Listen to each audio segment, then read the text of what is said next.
Kenapa tembok besar China dibina? Tembok besar China dikategorikan sebagai The New Seven Wonders of the World dan juga warisan dunia yang dilindungi di bawah UNESCO yang terletak di bahagian utara negara China dengan panjang melebihi 20,000 kilometer.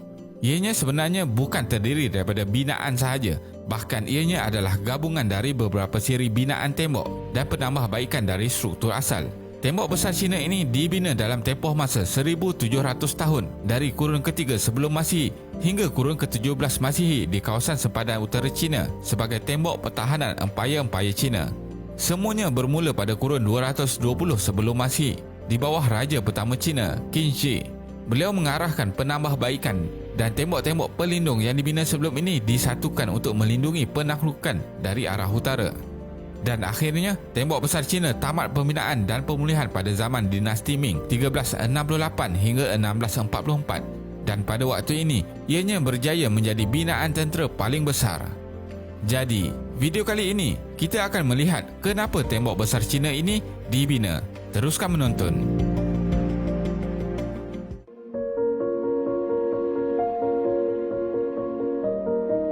Di sebalik sejarah pembinaan yang sangat panjang, tembok besar China yang kita lihat pada hari ini adalah sebahagian besarnya dibina pada zaman kegemilangan dinasti Ming 1368 hingga 1644. Seperti kerajaan Mongol, pemerintah awal dinasti Ming tidak berminat untuk menguatkan kawasan sempadan. Oleh itu, hanya selepas akhir kurun ke-15 barulah pembinaan tembok banyak dijalankan. Di bawah pemerintahan yang hebat oleh pemerintah-pemerintah Ming, budaya China berkembang dan banyak pembinaan baru dibuat di tembok besar seperti jambatan, kuil dan pagoda. Ianya bermula pada tahun 1474. Selepas fasa pertama perluasan kawasan jajahan berjaya, pemerintah Ming telah mengambil keputusan untuk menguatkan pertahanan mereka, seterusnya mengukuhkan dan memanjangkan tembok besar yang menjadi strategi utama pemerintah.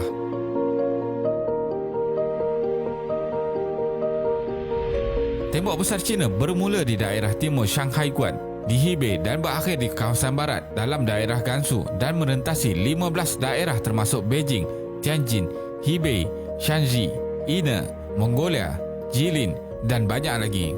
Kawasan utama pembinaannya adalah di utara China dan ada beberapa struktur di kawasan selatan yang dipanggil Southern Great Wall. Apa yang dapat dilihat dan dilawati pada hari ini dibina di dalam era dinasti Ming yang kebanyakannya dipelihara di Beijing.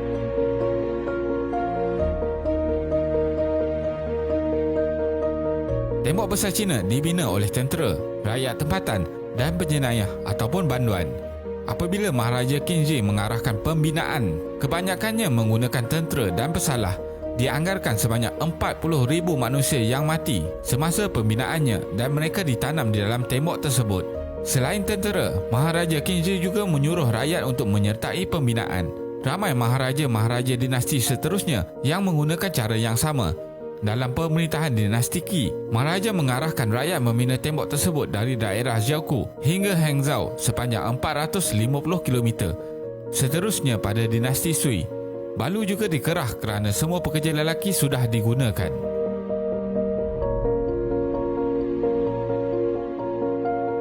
Tembok besar China ini dibina sebagai pertahanan tentera dari ditakluk puak nomad di bahagian utara China. Selain itu, ianya adalah untuk merancangkan ekonomi dan mempromosikan pertukaran budaya dan juga penyatuan bangsa di dua bahagian berlainan. Menghantar signal tentera. Pada zaman dahulu, tentera diletakkan di posisi menara tinjau untuk memantau kedudukan musuh dari jauh dan seterusnya menghantar signal kepada tentera di kedudukan menara tinjau yang lain sepanjang kemarahan musuh. Oleh itu, tentera sentiasa bersiap sedia dalam peperangan. Menghantar bekalan harian. Semasa peperangan, bekalan harian seperti makanan, senjata dan kuda menjadi keperluan tentera. Sempadan negara China yang panjang dan struktur tanah yang mencabar menyebabkan keperluan tidak dapat dihantar dengan cepat. Namun, dengan kewujudan tembok besar ini, ia sangat membantu tentera menghantar bekalan dengan efisien dan mudah. Menguatkan tentera. Terdapat ramai tentera yang diletakkan di kubu-kubu berlainan. Apabila satu kubu diserang, bantuan tentera dapat cepat dihantar dari kubu berdekatan. Oleh itu, pertahanan semakin kuat dan melindungi rakyat dan kawasan tersebut.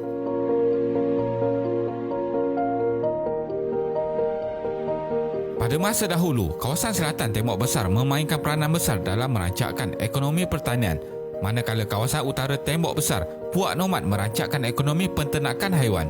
Dalam waktu aman, dua bangsa ini saling bertukar barangan dagangan harian di sepanjang Tembok Besar. Oleh itu, terdapat penukaran budaya dan penyatuan bangsa berlaku. Dalam waktu dinasti Han, Maharaja mengarahkan utusan untuk melawat kawasan barat yang membina Jalan Sutera.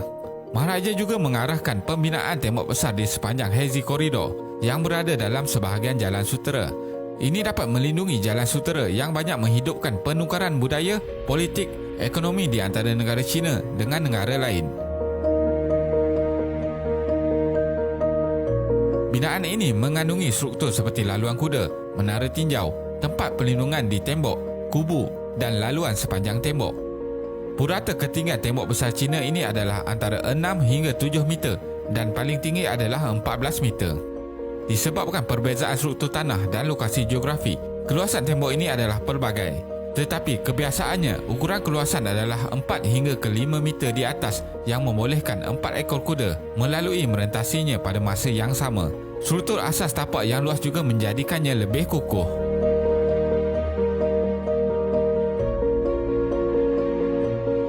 Tembok Besar China ini sebenarnya sistem pertahanan menyeluruh dan bukannya hanya tembok pertahanan ringkas. Terdapat banyak kubu-kubu dibina dekat tembok tersebut. Sebelum musuh menyerang tembok, mereka perlu mengambil masa yang lama untuk menyerang kubu-kubu ini. Oleh itu, askar-askar yang bersedia di tembok dapat menggunakan masa ini untuk menguatkan barisan pertahanan mereka. Banyak struktur dibina di kawasan pergunungan. Oleh itu, kemarahan musuh dapat dihentikan oleh struktur semula jadi dahulu. Walaupun musuh dapat bergerak ke hadapan, mereka akan keletihan. Menara peninjau yang dibina dapat memberi isyarat awal pergerakan musuh. Askar-askar dapat bersiap sedia dengan lebih awal sebelum pertempuran. Struktur di atas tembok yang luas dapat memudahkan laluan. Tentera dapat melalui laluan tembok ini dengan cepat untuk ke medan perang. Ini menyebabkan mereka mengalahkan musuh dengan cepat. Kesimpulannya, sejak dari awal pembinaan Tembok Besar China ini dapat menggambarkan simbol penyatuan bangsa Tanah Besar China. Ianya adalah struktur binaan dan usaha keras yang berpanjangan dan sangat besar dalam menggambarkan ketekunan serta keberanian bangsa China.